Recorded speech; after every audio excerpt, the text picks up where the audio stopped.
This is a Let's Talk Church Safety and Security microsode with your host, Paul Buckner. Hey, sheepdogs. So sometimes saving a life is as simple as going out to check on somebody. A little bit of situational awareness. Taking the moment to call the non-emergency number that you should have in your phone for your area, and just having an officer cruise by. Give you a scenario and think about this as though this was your parking lot at your church, your place of worship. So a little store calls into dispatch and says, hey, there's a guy in our parking lot. He's been there a chunk of today. Now, most of us wouldn't let somebody sit for 10 hours in the parking lot at our church without at least making contact with them. And I'm concerned about this guy. He's been out there a really long time. He's not bothering anybody, but I'm concerned. So, get there. The officer driving makes contact. I'm watching his back. And the guy has a neck knife on. The guy has, which that happens. And the guy has a revolver sticking up out of his right pocket. He's not breaking any laws. And he's armed, and he's asleep inside of his vehicle. And he's been there for a while. So the officer in question makes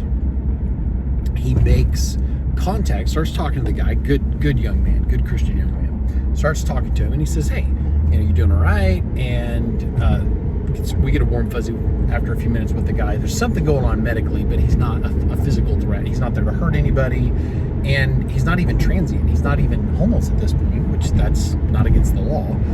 And so he is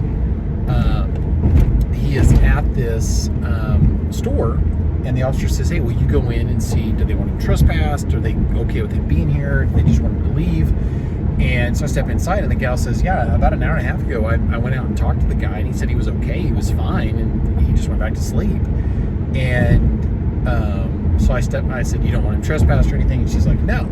So he steps outside, or I step outside, and we're talking to the guy. He hadn't eaten overnight from the night before to then, so probably close to 24 hours, and had to be dehydrated. It's summertime in the Midwest, had to be dehydrated, and so makes contact at that point with that conversation. But part of that part of the conversation, and it was like, hey, you haven't eaten, you haven't drank anything, and I started talking to him a little bit, and I said, do you remember this lady coming up and talking to you about an hour and a half ago? He goes, no. And I said, she talked to you, and you said you were okay, and she said you went back to sleep. And he's like, I don't remember that at all. And he's like, that happened? And she's like, yeah. And he's like, I think I need an ambulance. Something's really not right. And so the police officer was able to, at that point, with the man's understanding, secure his weapons. They came out and checked him out. He did need to go to the hospital, and he wanted the police officer, because they're not going to let you take your firearm with you to the hospital in the back of an ambulance, and he had no one else to take possession of it. And so he's like, he wanted the officer to take possession of it, so they've got it at their PD, and they've made arrangements where he can come pick him up.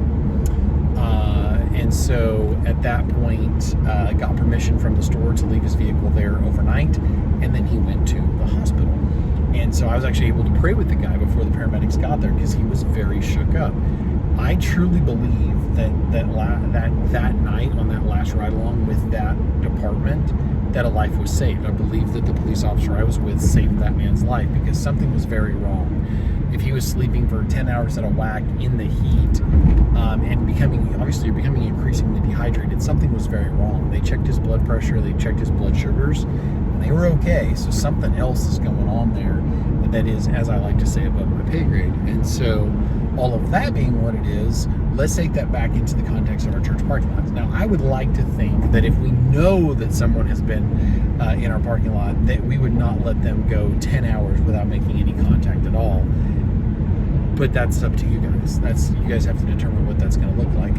But to be able to walk up and politely make contact, and the officer, I talked to him, I asked him, do you want me out of the vehicle? He's like, yes. And so I was covered him and watching, and as as you're making that kind of contact, asking those kinds of questions. And I'm jotting stuff down in my phone when we realized that he's got some kind of a medical event going on and he needs transported. I got his age, I got his weight, I started getting his medical history, the officer's on the radio with the dispatcher, and I was able to secure that information for the officer because I've done that a lot. Now, they're going to ask you a lot of those questions, and I've had to learn the hard way. I've actually had a lot of that information and just rattled it off. And dispatchers, they've got blocks that they've got to put data into, and if you've got it already, it's great. It's really great to have age, medical history, weight, is the person diabetic, are they on blood thinners, anything like that. And surgeries, have they been hospitalized recently, that kind of thing. And even just knowing in the assumption that it's just a medical event, I say that it being just a medical event because it's not a threat to anyone else. But knowing that information is good for your own stuff. And he had tried to step out of the vehicle talking to us, which was welcomed by the officer. And that's when he realized he really needed medical because he got extremely dizzy and almost fell down. And he was like, I was fine until I tried to move. Something is up. And I believe, again, that officer probably saved his life. So real quick recap. You literally, in a situation like that, just by being situationally aware, just by having some compassion and wanting to check on somebody, you can ascertain whether they're a threat, whether they need to leave or not, and or whether they're having a medical event. And if you don't feel comfortable just walking up and making contact, which I will do at my church, being covered by somebody else, I'll walk up with a water bottle and introduce myself, and 99% of the time, not a bit. Occasionally I'll get somebody that isn't feeling good, and I've talked a couple people into letting me call an ambulance for them to check them out. In any area that I'm aware of, there's no charge just for the ambulance to show up. There is for transport, etc., and so forth. And one of the things I've shared a long time ago, but I don't think in this podcast, that I have found, I kind of learned this from my wife. She has an amazing ability, as they say, to tell you your poop stinks and you'll thank her for it.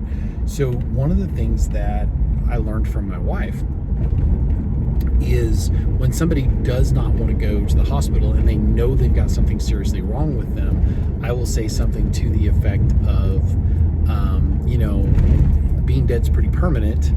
And once I've developed a rapport with them, I'll be like, being dead's pretty permanent, and I'm pretty sure there's some people who would like to keep you around. And I haven't had anybody turn down medical transport, or at least getting an ambulance there to check them out, and then the paramedics can work their magic. So just something to think about. So may the Lord bless you and keep you. May his face shine upon you. Remember, not only separate discipline of that lifestyle discipline training, but remember that sometimes saving a life is just as simple as making a phone call. God bless. If you enjoyed this microsode, check out the video and audio versions of the Let's Talk Church Safety and Security podcast.